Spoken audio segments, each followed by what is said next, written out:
No, you're right. I am? That should be better.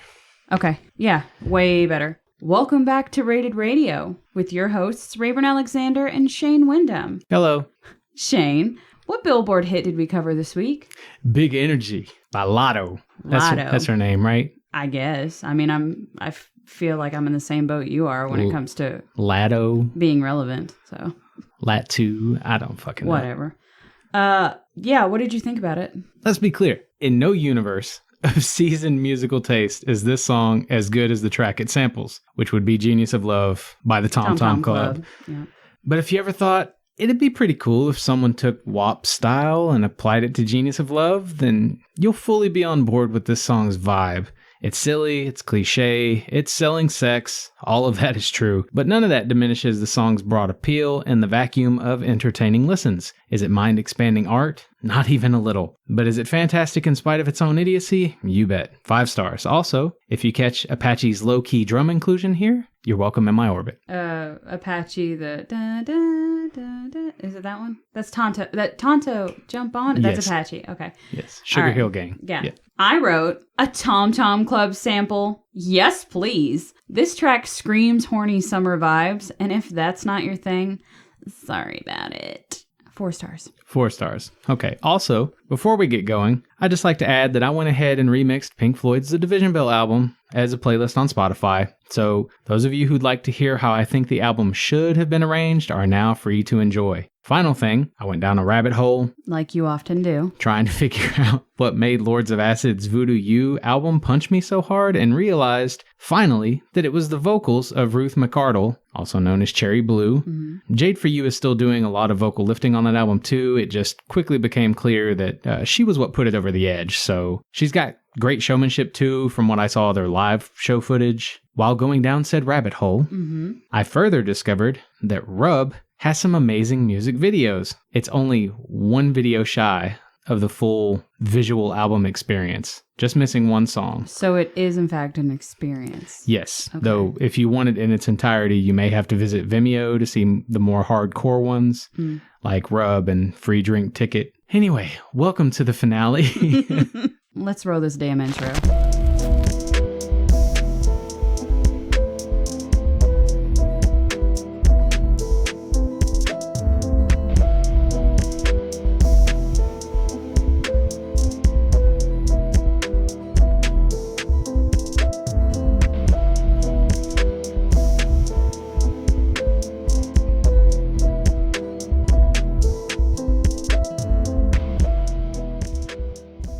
All right, so to get into the long and skinny of it, again, my mind's in the gutter. Let's get to the 5 artists that we're going to be covering in this Battle of the Bands. Can we just point out that you survived? I survived. Timmy T, you crossed the final hurdle alive and well. More on that later. I had to get a cortisone shot before I came here.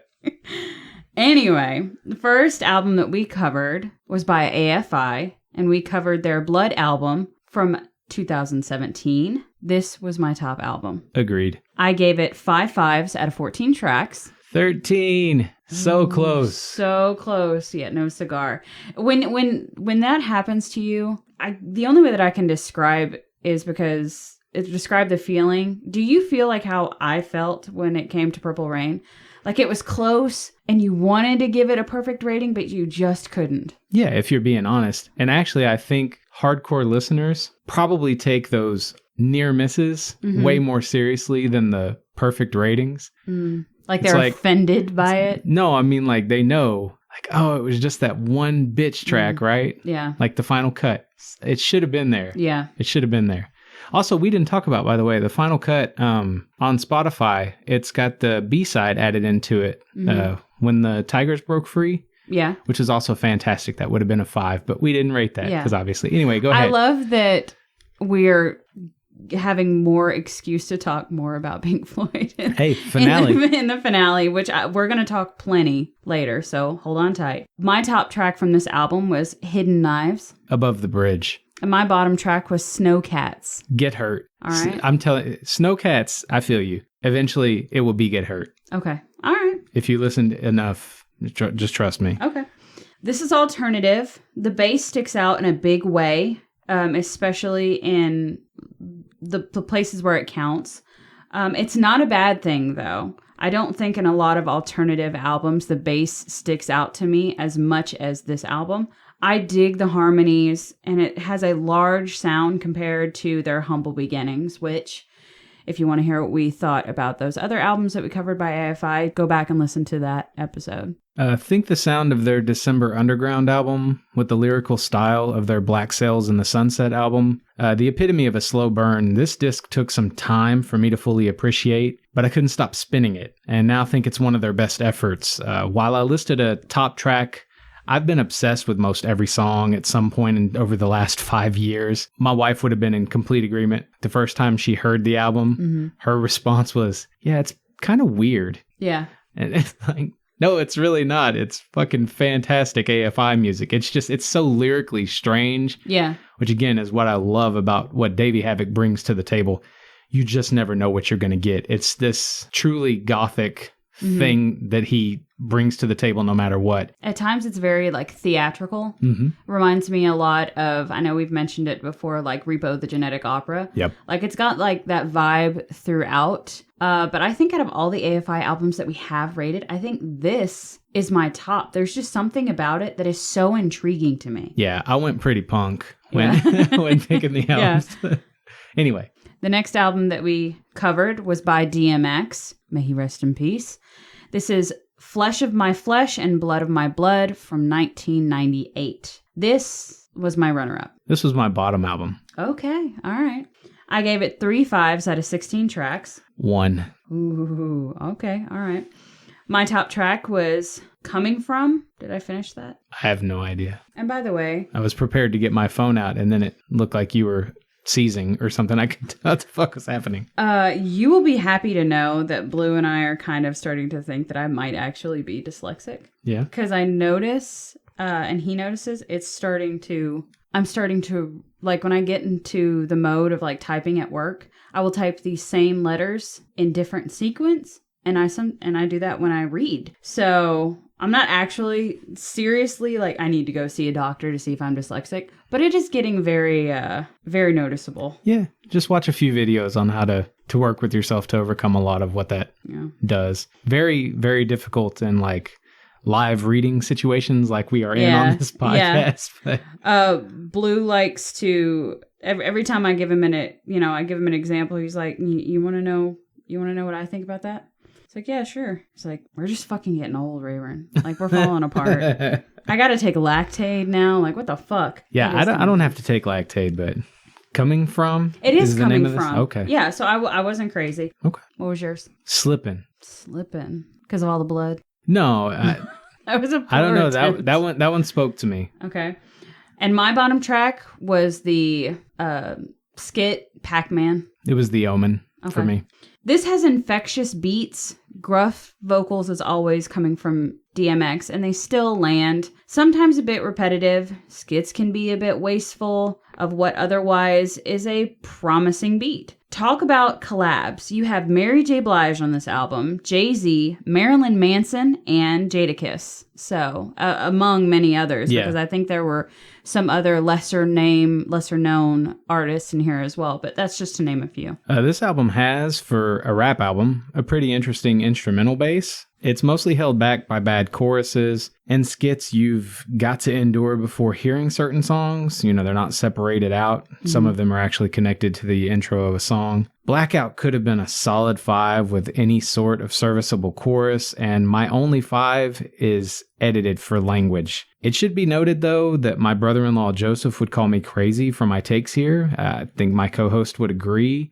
And what's not clear about what I said is that I like a lot of this instrumentation and thoroughly enjoy most of DMX's verses. The verses really do pull this album forward. That and the instrumentals, I did give quite a few 4s here. Yeah. It just 5 territory. No, slipping. That's all I had. I mean, I would have to agree only because I remember what I rated DMX previously. It's not one of his stronger albums, but for me, I guess I give it just a little bit more leeway than Shane does as far as it's not terrible, but it is definitely not one of his best. I try to get myself hyped up too, thinking about Joseph back in the day, because Bring Your Whole Crew was his jam. Yeah. He'd just get so hyped, and I'd be like, all right, let's do this. And I'm not getting there. I don't know. Oh, I totally did. That was a good track. I think I gave that one a 5 too. So, Joseph, you got good taste, regardless of what Shane may say. Anyway, moving on to the next album. We covered the Foo Fighters' Wasting Light from 2011. This was my middle album. I'd agree. I gave it 2 5s out of 11 tracks. 6. My top track was Walk. Miss the Misery. And my bottom track was Miss the Misery. Man, mine was White Limo. Okay. Even though I really dig the riff work on that song. Okay, this is fast-paced alternative rock. Songs stay pretty middle of the road for me. Not bad, but it seems like B-side material throughout. Are you just trying to throw me for a loop? Is that what's happening here? Yeah, I love that you think that I give a shit about trying to confuse you. Sometimes. I get that impression. A mystery wrapped inside of an enigma. Okay. You've known this about me. This album is reminiscent in sound to Harvey Danger, only less poetic and with lots of Bon Jovi type vibes. That's what it is. Bon Jovi? I don't like Bon Jovi. Oh, okay. So you just think B-side when you hear Bon Jovi's type sound. I've just never... It's kind of like the Madonna thing. Okay. I don't get it. Both of those things I'm actually... Surprised? No, just in complete disagreement. Oh, that's... Okay, that's fine. Welcome to our music podcast, everyone. Yeah. I think I'd put Bon Jovi, like, right under Def Leppard. They're right there in the same category. No, I'm kidding. leaving. I'm not kidding. Seriously? Seriously. Oh, God. Okay. All right. While plenty of this hits the mark, most of it feels uninspired and forgettable. This may grow on me more with time. For now, though, much of it just rings hollow, rarely registering much emotion. Even when the tracks tick the boxes for my 5s, it's got weak tracks at the front too, which has begun irking me more and more to encounter as we do this show. Some of the dissonant sounds are off-putting as well, but hey, still far better than their debut. And there are some 5s here that are completely solid. I'm still reeling about the Bon Jovi, Def Leppard comment. I can't get past it. So I didn't hear anything you just said. But I will say about Bon Jovi, Bad Medicine gets a pass. Bad Medicine will always get a pass. Moving on. Okay, I don't know why you picked that one, but... Bad Medicine is probably my favorite by him, but I don't hate everything by him. I just don't get it. I just don't like most of his stuff. I actually like the Def Leppard comparison that I made, putting them right there in the same category because it's the same sort of thing. It's like the glam femme rock, like the music for women. Well, slightly better than hair band type music, but what I love about those groups are 2 different extremes. Like I have the rock songs that I really like, like Bad Medicine, You Give Love a Bad Name, Runaway, like all that sort of shit. But I also like the love songs. And you... Like the ballads? Yeah. Yeah. Always and Bed of Roses, Thank You for Loving Me. I think same thing with Def Leppard. Okay. So those 2 would be interesting to go head to head. And I don't know if I have them paired against one another. Well, you might want to reconsider that. All right, enough about 2 artists that we were not supposed to talk about this week. Anyway, let's take a break.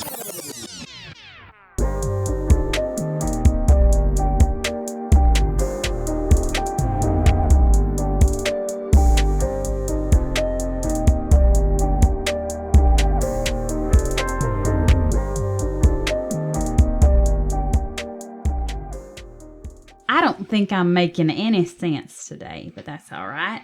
I got you all heated talking about Bon Jovi. I know. I was like, what? Anyway. All right, Shane. The list this week. What is it? I love, by the way, that I'm learning shit before we get there now. What do you mean? Like I could just reference some group we haven't covered and find out everything I need to know before we even get there. Wait till we hit Bon Jovi. I'm going to have some fun. You know what? I stick my foot in my mouth. Because, like, I made the comment about, Peaches, Lords of Acid, whatever. And, like, it wasn't that bad, My brain has started doing this thing with most people. When they say they don't like an artist, it means there's a song or 2 that just rub them the wrong way. And they got this impression over time that they don't like them. That's what I tend to think. I don't even like to look at Bon Jovi. I know I just pissed people off, too. There's just something about him. I don't know. I mean, I think he's pretty old now, right? So yeah, and he's looked the same for like ever. He'd be like Zeppelin up there watching Heart and wearing more makeup than than they are. Yeah.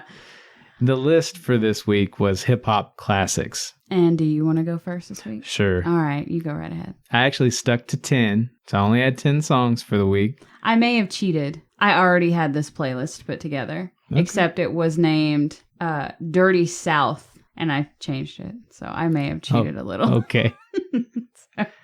The most obvious pick from my list, the thing that I think a lot of people would pick, is generic. That's my story today, is I Got 5 on It by the Loonies. Good one. I remember bumping this with my friend Chris way back in the day, long before either of us were ever experienced in the realm of marijuana. In reality, back then I was still this kid who was hardcore sold on the anti-pot message of our DARE classes and wouldn't have touched the drug with a 10-foot pole. Fucking ignorant kid that I was. But Chris was always in my corner because apart from the DARE shit, I was always ready and willing to have a good time. He felt the peer pressure to partake of the doja long before I did, so this song always brings him to mind. And the fact that the song drops his name brings the memories of all the fun we had more clearly into focus. But there's another element to the sharing I'm doing. Like I said, I was anti every illegal drug back then, and that's left me with this warped desire to have all my once close friends kick it with me now in random matchups. Like, I think it'd be cool for some reason to have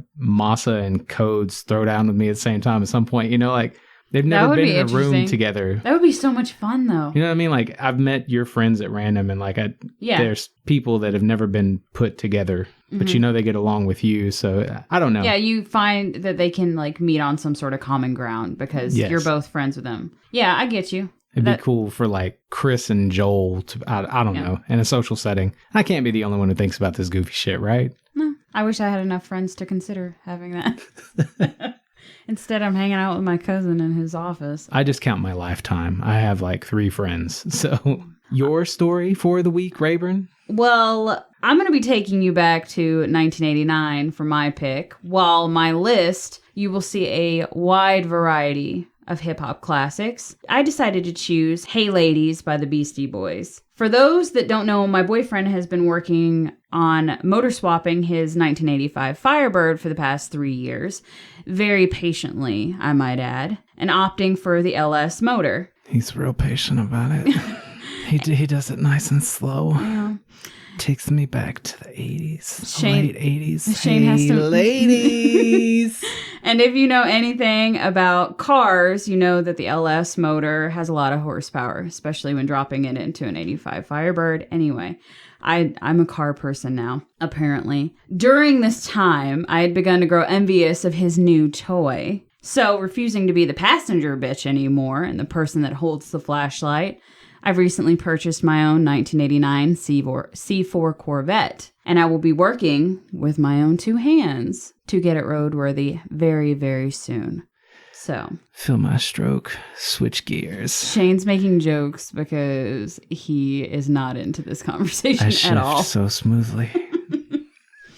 I'm going to take you for a ride in it. I appreciate cool cars. Okay, that's fine. I'm super excited because it's got the Target top, which that means it can be like a glass top, a regular top, or a convertible top. Chef's kiss. Has always been on my bucket list to own a convertible. And now, even though it is the poor man's Corvette, fuck you, I'm a part of the Corvette family. It's my baby, and I'm very excited to ride around in it more and more and more. So, pictures to come. I'm still over here trying to figure out why anyone would want a glass top. Like, you roll that bitch, you get stabbed everywhere. Yeah. True. How'd you lose your eyes? Oh, it was that glass top I had. Well, the safety on it, I have no airbags because they didn't make airbags for vehicles. You don't need them. Vehicles that old. So anyway, fuck you. It's a titty joke. It came out, 2 years before I was born, so it's not that old. Anyway, all right, let's go talk about these other 2 albums. Yeah, let's do that. Managed to kill all my joy. Let's go.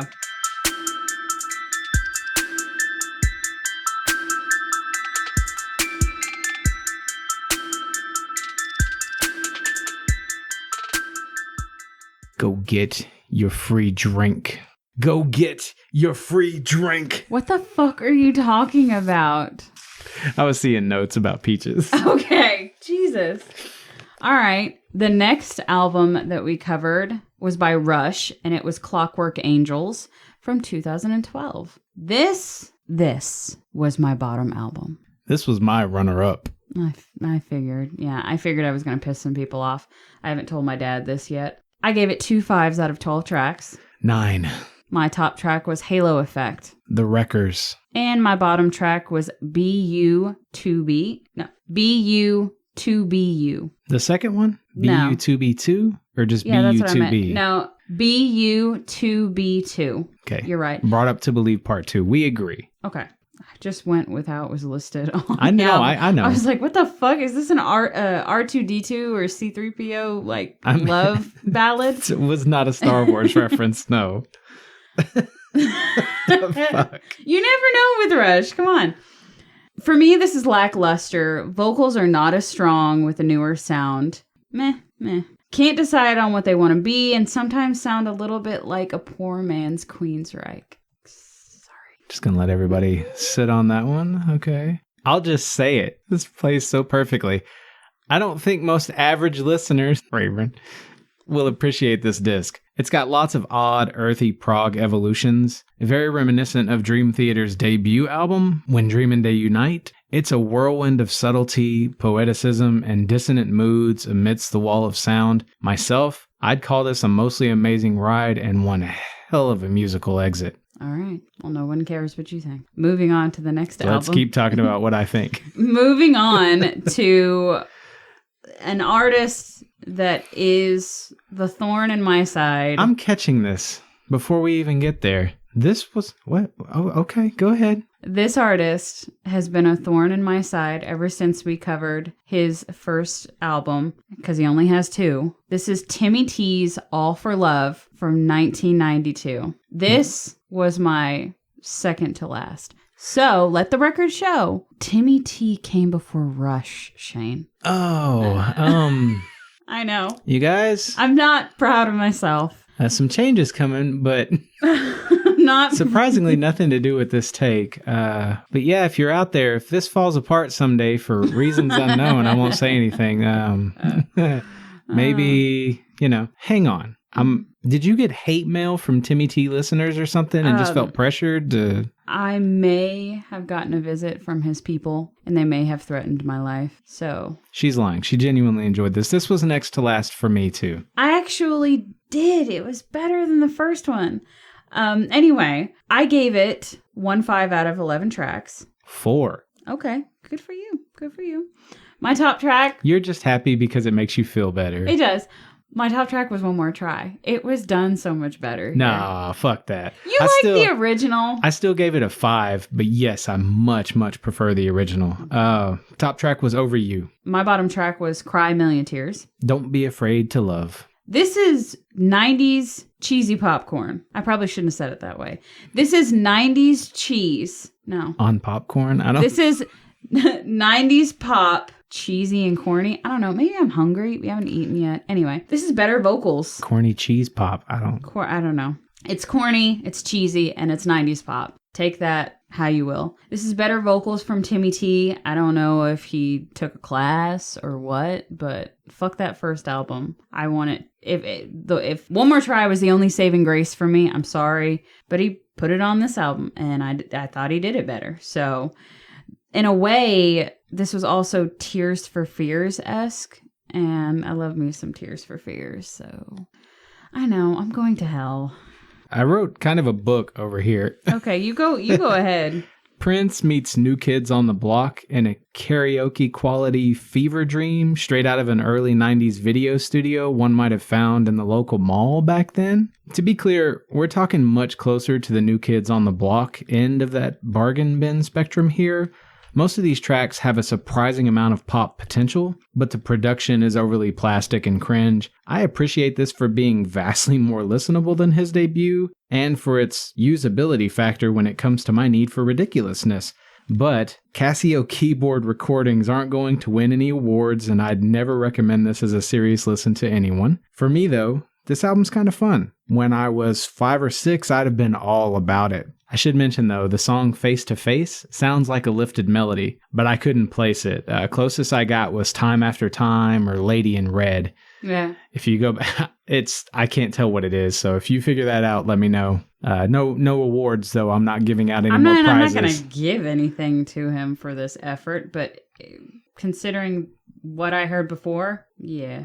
This is better. This is better. This is 10 times better. Now that we have talked about the artists that we covered this week, let's reminisce and take it back to season 7. Mm-hmm. And let's talk about what our top songs were for each artist that we covered in season 7. Rapid fire. Let's go. All right. Yin Yang Twins. Salt Shaker. Halftime. Lil Jon and the East Side Boys. Lovers and Friends. Lovers and Friends. Yeah. The Cranberries. I Will Always. Linger. I know, Shane, it's basic, but it's okay. God, it's a great song. I love Linger. There's nothing wrong with Linger. Kay's Choice. Winners. White Kite Fauna.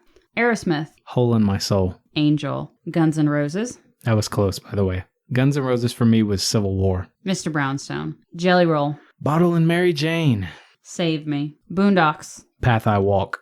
Love/Hate. Metallica. Wherever I May Roam. The Unforgiven. Pantera. Shedding Skin. Cemetery Gates. Hollywood Undead. Lion. Pour Me. Story of the Year. Apathy is a Death Wish. Sidewalks. And Lords of Acid. Out Comes the Evil. The Crab Louse. Both from the same album, Yeah. which I keep recommending. Yeah. Peaches. I Mean Something. Fuck the Pain Away. Pink Floyd. Coming Back to Life. Us and Them. And lastly, Led Zeppelin. Going to California. Stairway to Heaven. Also both from the same album. Yeah. All right. So, out of curiosity, who made the top 4 for you? I really hated this season because it came down to 5s and whatever. Kay's Choice, Jelly Roll, Okay. Story of the Year, and Lords of Acid. What? Yeah. What? Remember, I was trying to keep them on track with fucking Led Zeppelin Okay. for a number of tracks. Yeah, Pink Floyd is not in my top 4. Okay. What about you, Rayburn? Oh, well, we're almost the same. I got half of what you had. Kay's Choice. This is why brackets don't work, by I the know. way. Kay's Choice, Guns N' Roses, Story of the Year, and Pink Floyd. Because I gave Floyd my only perfect rating for the season. And who won? Pink Floyd. Story of the Year took my season. You know what? And I'm not mad at it. Yeah. That came out of nowhere for both of us. Yeah. So good on Story of the Year, and Floyd, you know what you be doing. All right. So cool out. All right. Moving on to our best and worst artists. Who had your top average? Story of the Year. Mine was Pink Floyd. Who had your bottom average? Lil Jon and the East Side Boys. Lords of Acid. Ah. Who had the top 5s? Story of the Year. Pink Floyd with 22. Who had bottom 5s? Yin Yang Twins. Mine was a tie between Boondocks and Lords of Acid. Top purchase value? Lords of Acid. Mine was Pink Floyd again. And your bottom purchase value? Yin Yang Twins. All right. Lords of Acid. So I feel like it's all right. We're evening out. Okay. I have a feeling you're not taking my yin yang knock anywhere near as hard as I'm taking your Lords of Acid knocks. No. You can tell I don't really give a shit. It's okay. The way you feel about your music, my music, it's just like your opinion, man. It's not going to change how much I enjoy that artist. Okay. So, anyway, moving on to... Basically, who you think would have won if it had been any other week. Yeah. Hands down, across the board, Kay's Choice. 2 of mine were Hollywood Undead. Okay. That's sheer numbers. Averages, it was a toss-up between Led Zeppelin and Metallica. Okay. So I want you to take what I said about Kay's Choice and wipe the slate clean for what I said about Lords. Okay. Doesn't really work like that. But... Yes, it does. If I say it does, it works that way. All right. And top and bottom albums. Did you have any perfect ratings, which we know you did? Yeah. I had 11 perfectly rated albums this season. Jesus Christ. This is a record-breaking season. Like I've been saying, this season was an absolute monster. What about you? 1, Dark Side of the Moon by Pink Floyd. 1 is all you need. Me and my dark side. It's so good. Shut up.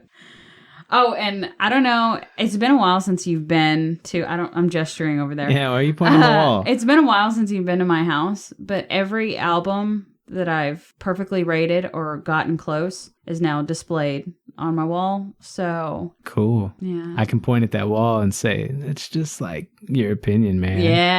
Yeah. Dark Side's up there. Okay, moving on. It's a pretty empty wall still. I don't have enough wall space to meet your requirements. Continue. Anyway, Moving on, what was your highest purchase value? What album? Jelly Roll's Self-Medicated album. Okay. Also my most fives. What about you? Dark Side. Yeah. Dark Side. Okay. Dark Side. Bottom album? Far Stucker by Lords of Acid. Sorry. I will just say Yin Yang's albums didn't fare well. Okay. All right. This is the most like, what's it called when you're like low-key antagonizing someone else? This is the most passive-aggressive fucking room to be in right now. I think your opinion's fucking stupid, but it's like your opinion, you know. Anyway, moving on to our questionnaire. Whose win or loss surprised you the most this season? Story of the Year's win over Hollywood Undead. Case Choice, Story of the Year. Their wins. Didn't see that coming. Mm-hmm. Nope. No, sorry. Which of the artists have you been listening to the most? Pink Floyd and Lords of Acid. Been feeling nostalgic. Mm-hmm. Pink Floyd and Guns N' Roses. Did you genuinely dislike any of these artists from season 7? No, but I'll rarely listen to Yin Yang Twins or Lil Jon and the East Side Boys. All right, I'm going to remember that next time you... That was not my favorite week. You pop on Turn Down for what? Because you went through a solid period where you sat everyone down and watched that music video. I like their singles. Let's correct the record here. Because that episode did better than anything else has this season. Pink Floyd Led Zeppelin hasn't come out yet, so that's probably going to do better. Yeah. But it blew the rest of these episodes' numbers out of the water. And I think I said it plenty in that episode, but I love Lil Jon's hits. Okay. Absolutely love them. All right. I wasn't a fan of Boondocks. I will probably not listen to Boondocks again. Okay. So, yeah. What did you learn from the Battle of the Bands or season 7 as a whole? Oh, I learned that listeners don't care why the Fugees make me think of Enya. And yet it remains a mystery. All right. Yeah, we really don't give a shit. I know. And that's okay. I learned Floyd still kicks major ass. So it's like my opinion, man. And finally, which artist have you picked for us to cover in season 8? I have Bloodhound Gang going up against The Lonely Island, and technically I let Rayburn pick because of my Lords of Acid versus Peach's shenanigans. He did. Well, we wanted to try to pick 2 different genres, and when he gave me the options, I was like, let's get a little silly in season 8 with some Bloodhound Gang. And what have you picked, Rayburn? I have picked Toby Keith, who I had paired against Tim McGraw. Yeah. So I'm really excited about it because, I mean, I love Toby Keith and all of his redneckisms, his goofiness, because he likes to laugh at himself. Anyway, and Tim McGraw's really good too. So I'm excited about it. Yes, I picked a country artist. Get off my dick. Welcome to the end of season 7 and the beginning of season 8. By the way, in my mind, this season really boiled down to Lords of Acid versus Pink Floyd. And until I do my 6 through 10 ratings, no winner has yet been determined. So, all right. Well, just to throw everything else I said here out of the fucking water. Well, to wrap up season 7, let's give away some free shit. Yeah. Why don't you do that? Let's give away some free shit. I don't know if you guys can hear it. There you go. It's actually happening. We're not making this shit up. The listener that will receive 1 free Rated Radio merchandise item of their choice is Dawson. So I could not be happier. I could not be more happier with this selection. Dawson, you are the one that recommended, you are one of the ones that recommended Pink Floyd and Zeppelin. So I think it's fitting.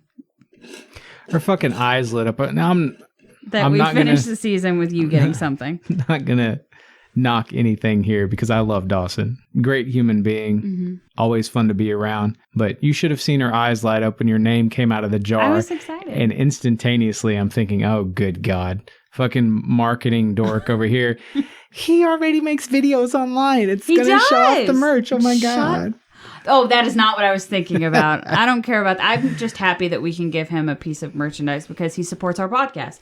That's it. So, Dawson, congratulations on being season 7's listener giveaway winner. We'll be reaching out to get your sizes and what the hell you want, and we'll be shipping it to you. And remember, it's yours. So if you want to make a video where you rip it off and just burn it. Totally. You can do that. Totally. Spit on it a little bit after what I said about my musical opinions. Go right ahead. Anyway. That's the t-shirt I want. Spit on it a little bit. Spit on it a little bit. Anyway, thank you all for tuning into season 7. We look forward to seeing you all or hearing you all. I don't know what the fuck I'm talking about. I'm tired. In season 8. So thank you all for being devoted listeners. We wouldn't be able to do this without you. I mean, we do kind of do it. You are turning this into the Grammys. Come on. God. You start playing the music for me. Keep my wife's name out your fucking mouth. Oh, and there's how you stay relevant. All right. That's going to do it for this week. Hit up our playlist on Spotify, visit our merch shop, and share our show with your friends. Come and find us on social media to let us know what you think. And until next time, fill your world with music. All right, well, I forgot to say something, and that's the fact that from now on, our shows will be coming monthly. Yes. 1 show per month, and they will be coming out on the 15th of each month. Yes. So. Do you have anything you want to say? You look like you're going to cry over there. Spit on it. Just a little bit, though, right? Just a little bit. Way to go, Timmy T.